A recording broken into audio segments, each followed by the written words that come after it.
In 1908, in the middle of the Siberian wilderness, near the Tunguska River, an explosion took place which was the equivalent in size to the detonation of a 5-megaton nuclear bomb. But it wasn't a nuclear bomb. Such things didn't even exist then. It was a mystery that scientists are still trying to figure out today. Learn more about the Tunguska Event on this episode of Everything Everywhere Daily.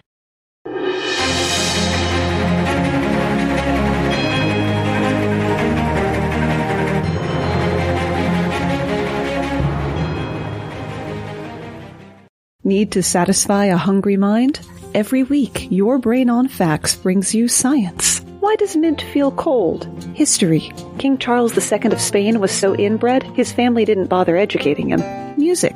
Many hit songs and even entire albums were written for revenge. Technology. The first video game was made on an oscilloscope in 1958. And every other topic under the sun. Look for Your Brain on Facts on your favorite podcast app or at yourbrainonfacts.com. On June 30th, 1908, at around 7:17 a.m. local time, the Earth witnessed one of the largest explosions in recorded human history. The explosion occurred in the remote forests of Siberia, near the Podkamennaya Tunguska River. 40 kilometers away from Ground Zero was the small community of Vanavara. This was the closest human settlement to what was the center of the explosion. One man sitting on a porch was blown off his chair with intense heat, which felt as if his clothes was on fire. Despite the magnitude of the explosion, it isn't believed that there were any direct casualties from the blast due to its remoteness. One man died later from complications after being thrown into a tree, but that is the only death which can be confirmed to be attributed to the blast. Hundreds of kilometers away, windows were broken. Seismic stations around the world detected the blast. There was evidence of the event in stations as far as Berlin, London, Washington, and Indonesia.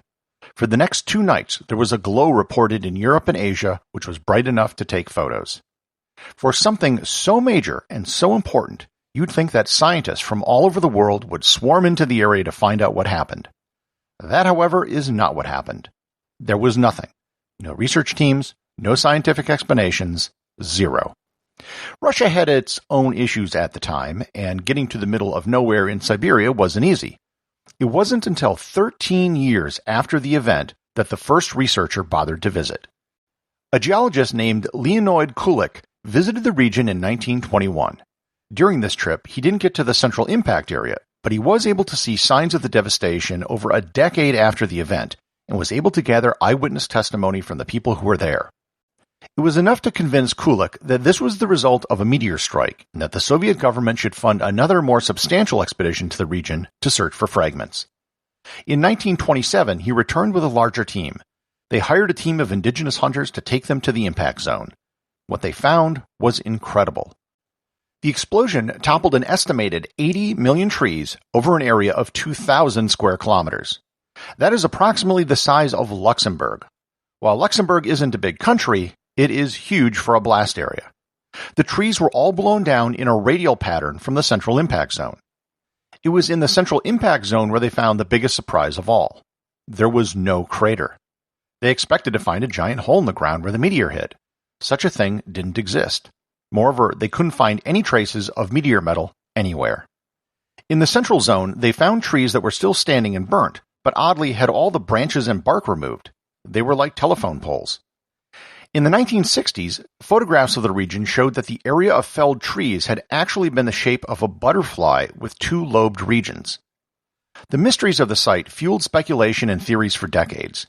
The initial theory was that the ground was very soft and that the heavy meteor sank into the ground and that the land quickly rebounded, covering up any crater. However, subsequent scans with better technology found no heavy metals in the area. The other big theory is that it was a small comet that impacted, and because it was made of ice, it disintegrated before it made contact with the ground. The force wave from the incoming comet caused the damage, but it didn't leave a crater. Other theories have included tiny black holes, antimatter, and of course, aliens. You can't have crazy theories without aliens. So what did happen? There's no way to know for certain, but there have been several developments that have allowed for some insight into the events of 1908. First, stripped standing trees is something that was observed after the Hiroshima explosion and after other nuclear tests. It is consistent with a massive airborne explosion. The shock waves hit the branches before the trunk of the tree could react, and they're stripped away. Also, if the shock wave is coming from directly overhead, it won't provide much lateral force to knock it over, so it stands upright. Second, in 1963, an explosives test was done in the rainforests of Cape York, Australia. They wanted to see what would happen in such a forest with a large explosion. They detonated 50 tons of conventional explosives and found a pattern in the trees which was consistent with the butterfly pattern found in Siberia.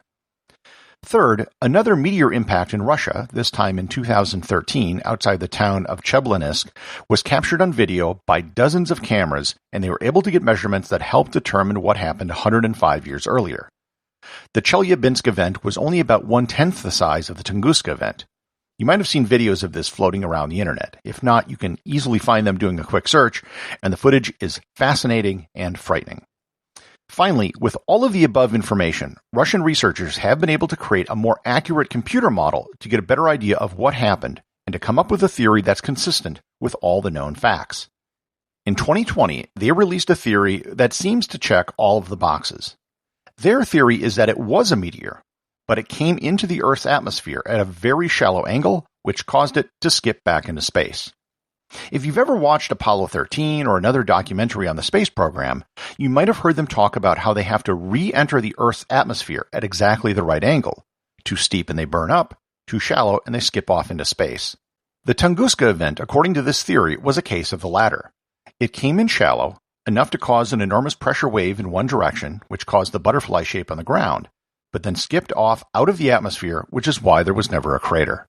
If true, that means that the object which is responsible for the Tunguska event is still out there orbiting the sun.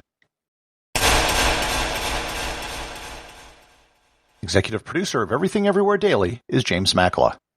I just want to give a big thank you to everyone who listens to the show. The show has recently passed 30,000 downloads, and it is growing rapidly.